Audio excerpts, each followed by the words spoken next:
Bonsoir et bienvenue à tous sur Moselle TV. Nous sommes le vendredi 29 avril. C'est parti pour une demi-heure d'actualité mosellane. Voici les titres. C'est un événement à ne pas manquer ce dimanche 1er mai.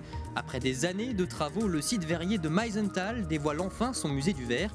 Petit aperçu en avant-première dans un instant. Elles sont partout, les caméras de surveillance se multiplient en ville comme à la campagne.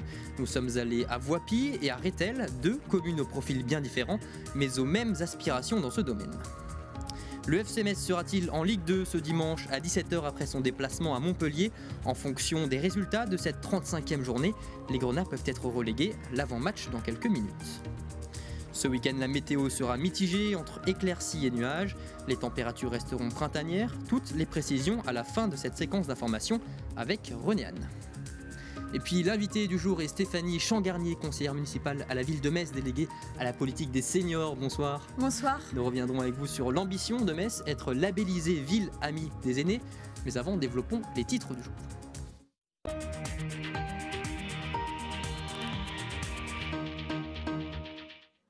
Et tout d'abord, cette question qui est sur la table depuis plus d'un mois maintenant. La centrale Émile Huchet de Saint-Avold va-t-elle, oui ou non, prolonger son activité? Rappelez-vous, le 1er avril dernier, elle fermait définitivement sa dernière unité charbon. Mais voilà, la crise énergétique, notamment à cause de la guerre en Ukraine, remet tout en cause. Le gouvernement pourrait publier un décret autorisant à prolonger l'activité du site l'hiver prochain. À noter que la centrale produit 1% de la production d'électricité nationale. Après 4 années de travaux et un coût de 15 millions d'euros, ça y est, le site verrier de Meisenthal ouvre son musée du verre. Il sera accessible ce dimanche 1er mai. Nos confrères de Moselle Cristal ont pu découvrir ce nouvel espace en avant-première. Regardez. Bienvenue au nouveau musée du verre, dernier espace du site verrier à rouvrir ses portes, mais c'est aussi le premier proposé aux visiteurs dans le nouveau parcours de visite. L'entrée se fait désormais par la cave, un espace qui aujourd'hui accueille la projection d'un film retraçant l'histoire du site verrier. Le niveau 1, par lequel on entrait autrefois dans le bâtiment, est réservé à l'administration. Direction le 3e étage, sous la toiture, avec 2 nouvelles salles. La première reprend les éléments de l'ancienne muséographie. On y découvre le travail du verre, de sa composition au produit fini. La partie rouge représente le travail du chaud, la partie noire, le froid. L'espace d'exposition temporaire vous invite pour toute la saison à revenir sur les 4 ans de travaux du site. Niveau 2, c'est ici que se trouvait l'ancienne salle Art Nouveau. On y aborde toujours l'histoire d'Émile Gallet et des autres artistes de Meisenthal, mais avec plus de modernité et de lumière. En venant ici, c'est vrai, tôt ce matin, avec cette lumière rasante, on est assez frappé par la luminosité du site. Et je pense que c'est en partie grâce à cette surface ondulante que l'on a créée sur le site, qui est de teinte assez claire, un béton assez clair, qui réfléchit beaucoup la lumière. Le musée fait aussi une place au travail contemporain du CIAV et une nouvelle salle propose de découvrir le verre et le cristal qui a été ou qui est encore produit dans la région. Du pays de Bitche à Baccarat. D'ailleurs dans la salle on peut voir, il y a des objets de différentes natures, différentes époques et c'est vraiment, voilà, ça met vraiment en valeur les savoir-faire de notre territoire. C'était extrêmement important dans le projet du musée. Le parcours de visite se poursuit enfin par une passerelle qui donne directement au CIAV puis à la halle verrière. Ce qui est édifiant sur le nouveau parcours de visite tel qu'il a été conçu au bout de 4 ans de travaux, c'est cette espèce de coursive, ce parcours qui traverse les âges, les époques, les bâtiments, pour nous rappeler un peu d'où on vient, l'histoire de ces verriers qu'on essaye d'honorer aujourd'hui et surtout l'histoire qu'on essaye de continuer à écrire tous ensemble. Moderne, lumineux, accueillant, le musée du verre a fait peau neuve. Le grand chantier de Meisenthal est ainsi terminé et l'histoire continue. Le site verrier a donc enfin terminé sa transformation. La vallée des Mésanges devient ainsi plus que jamais le fleuron du tourisme au pays de Bitche. Je vous propose et je vous invite d'écouter la réaction de David Suc, président de la communauté de communes de Bitche. On arrive à une étape et il va contribuer évidemment à la destination Beachland. C'est un fleuron évidemment, mais avec beaucoup d'autres sites, parce que le pays de Bitche est un fleuron. Là, c'est terminé, mais on pense un peu aussi autour parce que ça va générer beaucoup de passages, de fréquentation. Comment ça va se passer maintenant autour, je pense en particulier parking, accueil. Vous savez, le site verrier de Meisenthal, c'est une histoire qui s'écrit depuis 300 ans. Et donc on va continuer à écrire, on va continuer à équiper, on va continuer à investir. Et naturellement, il y a des phases successives qui vont s'enchaîner. Vous avez évoqué les abords, mais pas que, puisque le site verrier a vocation à continuer à se développer. On a d'autres projets qui sont dans les cartons. Et donc naturellement, année après année, on va continuer à investir ici comme ailleurs. Je crois que c'est important de pouvoir avoir une offre globale et générale qui permette à ce territoire à la fois d'être fier de son histoire, de son passé, des hommes et des femmes qui sont entrés en résistance. Et ici, on est sur un lieu qui l'illustre parfaitement, mais pas que. Et donc, naturellement, on va continuer à développer ce site comme on va développer le pays Beach. En politique, le Conseil constitutionnel a annoncé en milieu de semaine les résultats définitifs du second tour de l'élection présidentielle. Partout en France, environ 20 000 votes ont été annulés pour diverses raisons. En Moselle, 2 communes sont concernées. Tout d'abord Mollerin, car il n'y avait pas d'isoloir et il manquait un secrétaire. Dans ce petit village, Marine Le Pen avait largement pris le dessus sur Emmanuel Macron. Et puis à Rimelfand, les suffrages ont également été annulés, car le procès-verbal des opérations de vote n'était pas tenu à la disposition des électeurs. Dans cette commune, le Rassemblement national était aussi arrivé en tête. La présidentielle derrière nous, place désormais aux législatives. Dans notre département, Florian Philippot, le président des Patriotes, a annoncé qu'il serait candidat dans la 6e circonscription de la Moselle, celle de Forbach. Laurent Jacobelli, chef de file du Rassemblement national dans le Grand Est, d'abord pressenti dans l'Aube, lui devrait finalement être candidat dans la 8e circonscription. Enfin, dans la 3e, Nathalie Colin-Horsterley a officialisé cet après-midi sa candidature. Sans transition, comment faire face à la fracture numérique? L'omniprésence de la technologie et des ordinateurs dans la vie quotidienne est un frein pour nos aînés. À Sarrebourg, une professeure d'informatique à la retraite leur donne des cours. Elle a même créé une association. Ghislain Schumacher a pu suivre un de ses ateliers. Vous avez un HTTPS. Eliane commence son cours du jour par un tuto du site internet des impôts. Une dizaine de personnes, pour la plupart à la retraite, apprennent pas à pas à se servir de la plateforme. Chaque lundi, mardi et vendredi, Eliane leur propose un tour d'horizon de leur ordinateur et d'internet. On fait du Word, du Publisher, du PowerPoint, du montage photo, on fait les administrations, on fait le web et la messagerie et puis Messenger, de manière à ce qu'ils puissent communiquer avec les enfants et les petits-enfants. Dans cette ancienne salle de classe, la professeure propose 2 types d'ateliers. Un pour les débutants et l'autre pour les plus expérimentés. C'est la 5e séance pour Françoise. Je participe parce que j'ai toujours été nulle en informatique. J'ai eu une grande peur de mal faire et de bugger, quoi. Dans le monde du travail, je m'en suis servi de l'ordinateur, mais on a toujours dû me seconder et tout. J'avais envie d'être indépendante par rapport à ça. Et là, la peur, elle est partie, quoi. Au moins, ça a permis ça de dédramatiser les choses, quoi. En tout, Eliane suit une 50aine de personnes chaque semaine.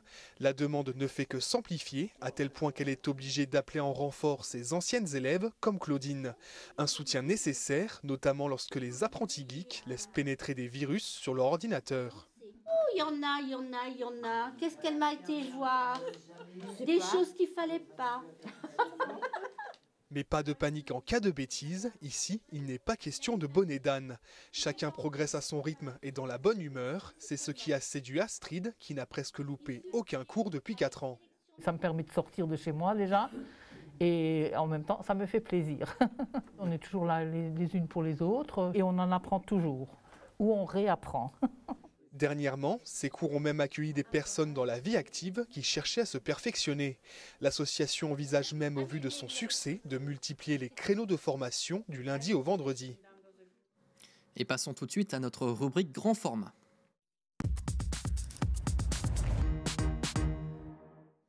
Elles fleurissent de plus en plus dans les campagnes et dans les villes moyennes. Aujourd'hui, les communes n'hésitent plus à s'équiper de caméras de surveillance ou de vidéoprotection. Des dispositifs qui sont d'ailleurs toujours plus performants. Exemple à Voipy et à Rethel avec Lucie Philippot.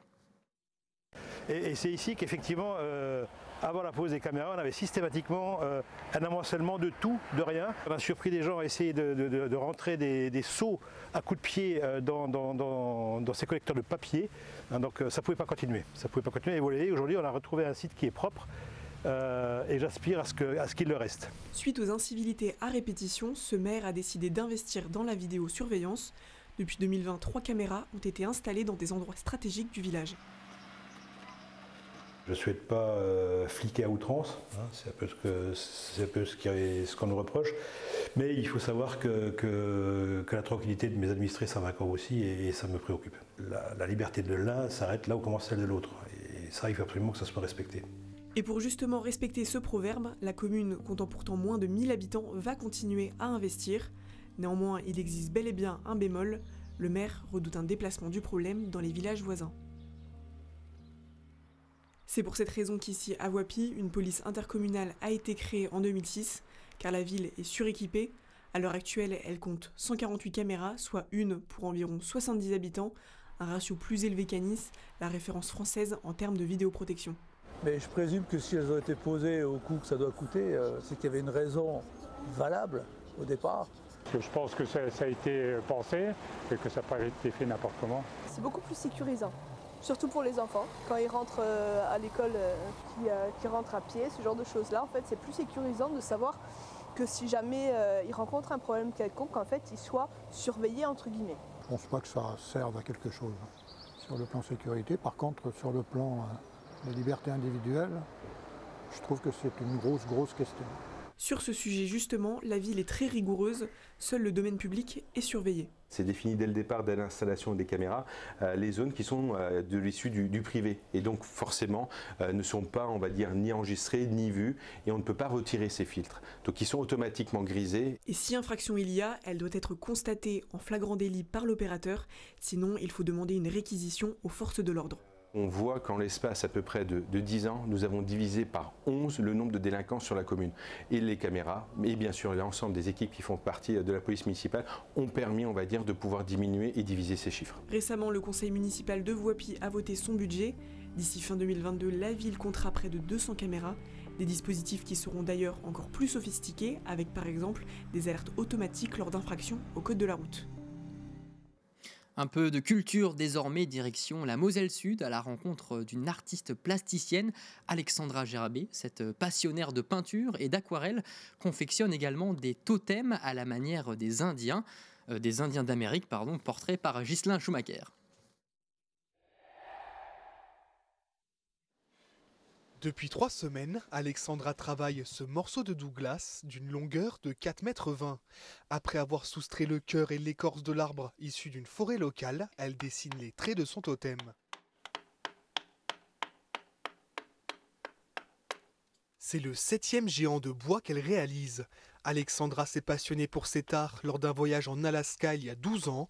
Là-bas, elle a pu rencontrer des artistes issus des tribus indiennes qui lui ont appris à travailler le bois de manière traditionnelle. Ils m'ont prêté cet outil, ils m'ont donné un bout de bois et j'ai pu essayer. Et une fois que j'ai commencé à sculpter avec cet outil, j'ai vraiment pas pu m'arrêter parce que le fait de pouvoir sculpter sur le tronc directement une histoire, des symboles, des choses fortes, ça parle à une partie de nous-mêmes, je crois, qui est très archaïque et ça parle au cœur, quoi, en fait. Chaque dessin du totem a une portée symbolique. Selon la coutume, les 4 éléments, soit l'eau, la terre, le feu et l'air, doivent être présents sur la sculpture. Son esthétique s'inspire également du lieu où il se dressera. Alexandra s'est donc concertée avec les entreprises du site. Pour celui-ci, on est parti sur l'énergie du bélier, pour l'élément feu, le côté un peu déterminé qui fonce. Et l'alliance, la poignée de main, ça symbolise aussi vraiment le fait que les gens travaillent ensemble, s'entraident. Il y a vraiment une synergie qui est vraiment au centre du projet. Pour partager les techniques et les valeurs de cet art si particulier, l'artiste organise des ateliers de découverte. Il était vivant et là, je lui donne une autre vie. Cet après-midi, ce sont les enfants du périscolaire de Lutzelbourg qui lui rendent visite. J'ai reconnu le bouc, la rivière et la forêt aussi. Le lac il a fait bien tous les détails sur le totem et je trouve que c'était beau. Alexandra devrait terminer son œuvre d'ici le 7 mai prochain, où une cérémonie traditionnelle sera organisée. 35e journée de Ligue 1 ce week-end. Et cette question, le FC Metz va-t-il acter définitivement sa descente? Mathématiquement, c'est possible si le club venait à s'incliner ce dimanche face à Montpellier. L'avant-match par le plus grenat des grenats, monsieur Florian Tonizzo. Pendant que les Grenats préparaient ce matin le déplacement à Montpellier, il y avait du mouvement en coulisses. Le FC Metz a annoncé pendant l'entraînement le départ de Jemerson pour raisons personnelles. Sur le terrain, les Messins ont travaillé les centres et les frappes, y compris Frédéric Antonetti. J'ai lâché la pression, voilà. J'ai relâché, donc un peu moins de vidéos, même si on en fait un petit peu, beaucoup plus de jeux d'entraînement, donc j'essaie de retrouver un petit peu de jouer un peu moins directif, je dirais, voilà. Après sa défaite face à Brest dimanche dernier, Metz a pratiquement les deux pieds en Ligue 2 et a laissé passer sa dernière chance. Les Grenats doivent en effet gagner autant de matchs en un mois que sur l'ensemble de la saison pour espérer se sauver. Il faut être raisonnable dans la vie. Voilà. On a gagné un match sur le match retour. Ce discours-là était valable jusqu'au dernier match. Et puis je me suis aperçu que personne n'y croyait, quoi. Et que j'étais un petit peu le seul à y croire. Donc à un moment donné, faire les Don Quichotte, ça va 5 minutes. Hein. J'ai vu que le public n'y croyait plus. Il faudrait 4 victoires en espérant que les autres perdent 4 matchs. Oui, il ne faut pas exagérer non plus, il ne faut pas prendre des gens pour des cons non plus. Je pense que c'est un énorme gâchis parce qu'on a vraiment des joueurs intéressants. Voilà, ce que je regrette, c'est de ne pas les avoir eus tous en même temps, au même moment. Voilà. C'est tout ce que j'ai à dire. Alors que Dylan Brown devrait faire son retour dans le groupe, Frédéric Antonetti doit toujours se passer de plusieurs joueurs, dont Ibrahim Amadou, dont la saison est terminée en raison d'une fracture de la pommette. Alexandre Oukidja est quant à lui suspendu pour 2 rencontres après son carton rouge reçu face à Brest. Les choix de l'entraîneur messin ne seront pas pour autant dictés par une éventuelle préparation de la saison prochaine, même si certains joueurs peuvent être perturbés par leur situation personnelle. Au quotidien, c'est difficile. On essaie de retrouver un peu d'enthousiasme, de joie. Mais bon, c'est compliqué. Comme vous dites, tout le monde pense à son avenir. Moi, peut-être un petit peu moins. Parce que moi, ma carrière derrière moi, elle n'est pas devant. Hein. Mais je pense que tout le monde doit se poser des questions à l'intérieur du club. C'est normal. Hein. Quand il y a un échec comme ça, ce qui est important, c'est de donner une bonne image. Alors à domicile, c'est un peu plus compliqué parce que l'atmosphère, elle est pas facile. Et j'espère qu'à l'extérieur, on se lâchera un peu plus, un peu comme on l'a fait à Lorient. Voilà. Avec la réussite au bout. La réussite face au but adverse et une victoire pourrait redonner du baume au cœur à tout le peuple grenat en cette fin de championnat. Ça tombe bien, Montpellier n'a plus rien à espérer cette saison. Ce match pourrait donc nous offrir du spectacle, d'un côté comme de l'autre. Avant de retrouver notre invité du soir, petit tour d'horizon de votre, j'en suis sûr, futur programme de ce week-end. Baptiste Deveau et Jean-François Ambroise vous résument les meilleures idées de sortie en Moselle. Après avoir cueilli votre brin de muguet, les choix sont multiples pour s'occuper samedi et dimanche. On fait le point sur les événements à ne pas louper. La nouvelle saison 2022 du parc du Haut-Fourneau U4 à Ucange vous propose une programmation mêlant patrimoine et propositions artistiques, avec une série d'événements qui marqueront les 30 ans de l'arrêt définitif du site. Parmi les nouveautés de cette année, un jeu de rôle qui vous emmènera dans les entrailles du Haut-Fourneau, avec pour énigme un lingot d'or caché. Saurez-vous le retrouver ? Pour ceux qui ont un peu la tête dans les étoiles, ne loupez pas ce week-end la fête de l'astronomie à la salle Saint-Martin de Longeville-les-Saint-Avold, avec des observations du ciel, des hologrammes ou encore un planétarium. Ce samedi, dès 18h, pour les sportifs, c'est le retour du grand gala de boxe de Bérennes. Sur le ring du Palais des Sports, 14 combats, dont 8 en élite, sont prévus toute la soirée, dont notamment celui entre Jonathan Kinner et Frédéric Cousy. Et pour ceux qui veulent un peu de douceur, amusez-vous à la 14e édition de la fête du Muguet à Dabo. Un ensemble de bals, thé dansants et festivités sont organisés à l'espace Léon Neuf dès ce soir et jusqu'à dimanche soir. Voilà quelques idées de sortie, profitez bien et à la semaine prochaine. Allez, on passe à l'invité du jour.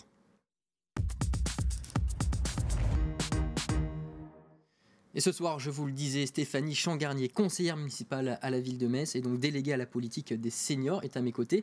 Et si vous êtes là, c'est pour nous parler de ce label Ville Amie des aînés, label qu'espère obtenir la ville de Metz. Dans les grandes lignes, à quoi correspond-il ? Alors ce label est mené par le réseau francophone Ville Amie des aînés. Ce réseau francophone est lui porté par l'Organisation mondiale de la santé. qui souhaite promouvoir, je dirais, la vie des aînés et si possible en bonne santé.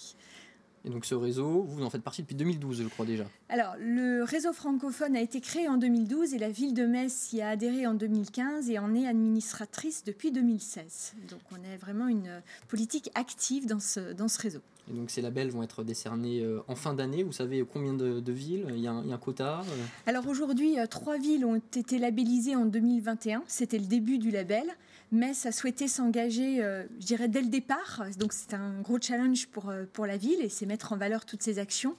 50 villes se sont engagées pour l'année 2022 et on espère aller chercher, entre guillemets, ce trophée et ce label au mois de décembre. Et ce trophée, justement, comment aller le chercher? Quels sont les critères? Alors, les critères, ils sont nombreux. Je dirais, on est dans une démarche qualité.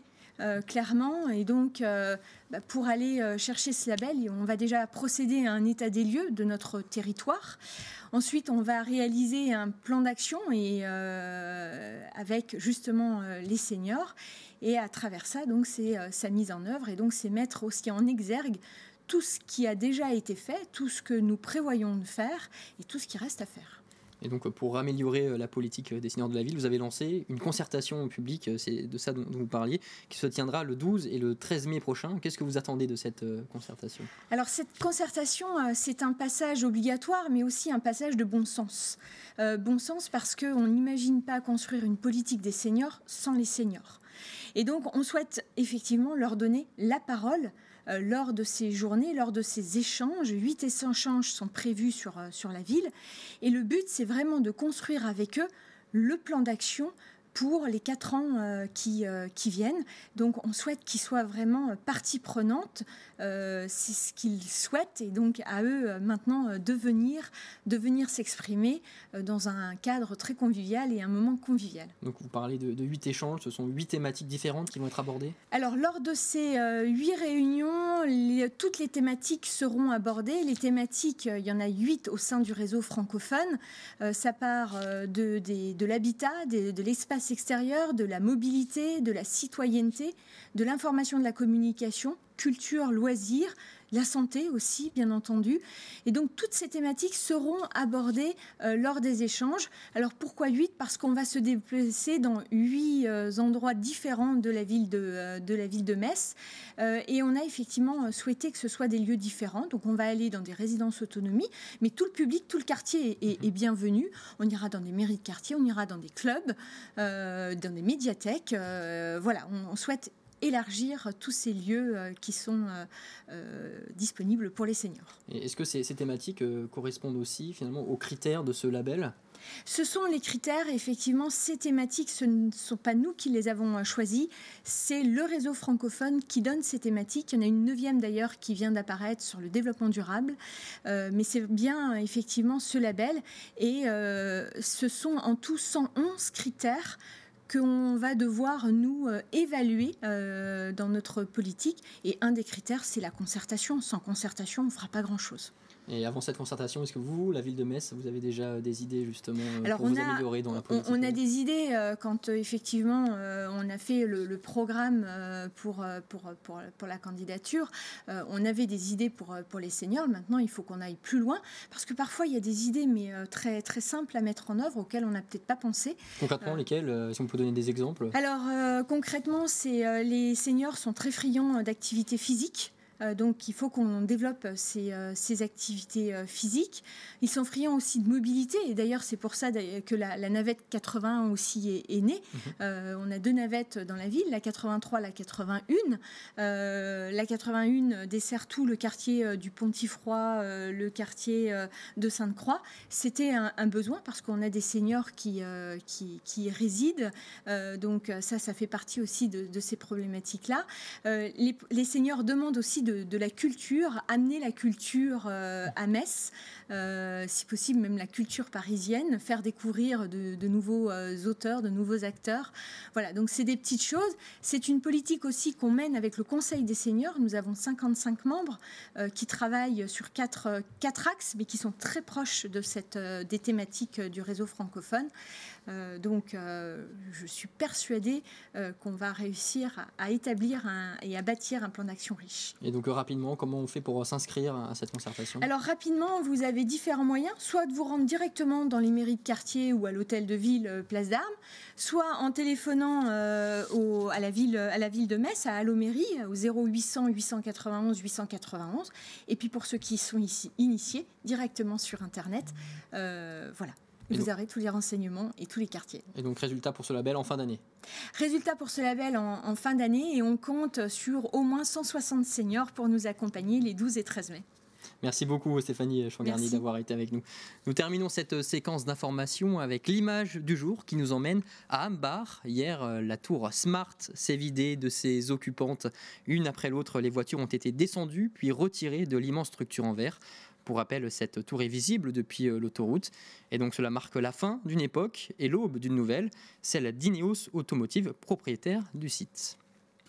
Et c'est sur cette image que se termine Moselle Info. Tout de suite, retrouver la météo avec René Anne, suivi du Club de la Presse et de Dragon Mag. Je vous souhaite une excellente soirée et un très bon week-end sur Moselle TV.